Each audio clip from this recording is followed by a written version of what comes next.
I'm going to take Chicago, the favorite in London, minus 4.5. A better organization will travel well than a chaotic one if you have to go to Europe. By the way, I don't believe the Bears going to a backup is a true backup. Chase Daniel, to me, is as good as Mitch Trubisky. I don't think it's worth more than 0.5 point. The Bears' defense this year, second or third in every meaningful category. In fact, Khalil Mack has 17 sacks since the start of last year. The Raiders have 18 as a team.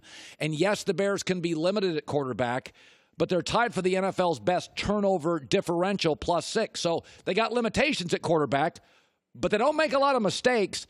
I'll take the Bears to win and cover 29-23. I'm going to take Arizona to win their first game, +3 with Kyler Murray. So with Cincinnati, I got their two dynamic perimeter players, A.J. Green and John Ross, out. I don't have a dynamic quarterback, so where do I get dynamic playmakers? Cincinnati can't do anything. They can't score. They can't rush. They're bad in the red zone. Arizona has issues.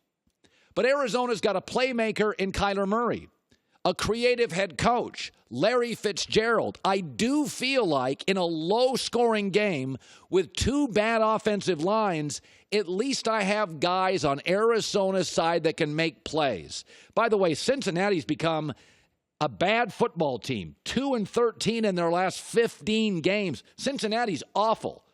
And I don't think there's a lot of hope in that locker room. I think Arizona's got all sorts of hope. I'm going to take the Cardinals with the upset, +3, 26-24. Oh, Tampa Bay's so amazing. No, they're not. They're a losing franchise that had a good Sunday. The Saints are a winning franchise for 15 years. I'm going to take the Saints -3 at home. The bottom line in betting, take the team who you think is going to win the game, right? Like, generally, don't worry about points. I think New Orleans is a better football team. So New Orleans and Tampa, the line is 3. Are you telling me the only difference is the Superdome? That you think these teams are even? Because that's what a 3-point spread says. These are even teams, and New Orleans' only advantage is playing at home. Nonsense. But they are playing at home where they're 15-2 the last 2 years. And outside of a bad officiating call, they could be 16-1 the last 2 years. And since the start of last season, Tampa Bay has allowed 30 points 11 times, most in the NFL. I think New Orleans gets off on some points this weekend after being, they kind of had to pick and choose getting their points against the good Dallas D. New Orleans wins. They're the better team here. The line should be bigger. I'm betting a number. New Orleans 30, Tampa Bay 23. I'm taking another favorite. I'm going to take Minnesota -4.5. So this week I wrote down the 10 best players in this game at home on a piece of paper. Vikings had 9 of them. This is a personnel mismatch. Minnesota was embarrassed last week. Good rosters and good coaches that are embarrassed bounce back. And by the way, Kirk Cousins, last 2 years following a loss, is actually pretty good. He's not good in prime time, but the week after he loses in prime time, 12 touchdowns, 2 interceptions. The Giants haven't won 3 straight games in 3 years. This is a talent mismatch. Now, I don't think Kirk Cousins is great, but I think he's as good as a rookie quarterback. And I also think, it's a 1 o'clock start. It's not a primetime game. He can hide a little bit, and I'm gonna swallow the 4.5, take Minnesota. 10 best players. I got 9 of them being Vikings, 30-23 Minnesota. I'm going to take points here. This feels obvious to me. This feels like really obvious. I get a significantly better quarterback, and I get over a field goal. I'll take Green Bay +3.5. Listen, the Cowboys in the first 3 weeks were one offense, and then last week against New Orleans, they were a second offense. What are they? My guess is somewhere in between. The Packers' defense ranks top 3 in yards allowed, takeaways, they're 4th, 7th in scoring. And again, this is an Aaron Rodgers team, so they don't give it back to you. So they're not going to give Dak a short field and Zeke in that offensive line a short field. This is a Green Bay team that is upgraded defensively. They're very good in the first half. That could take the crowd out of it in Dallas.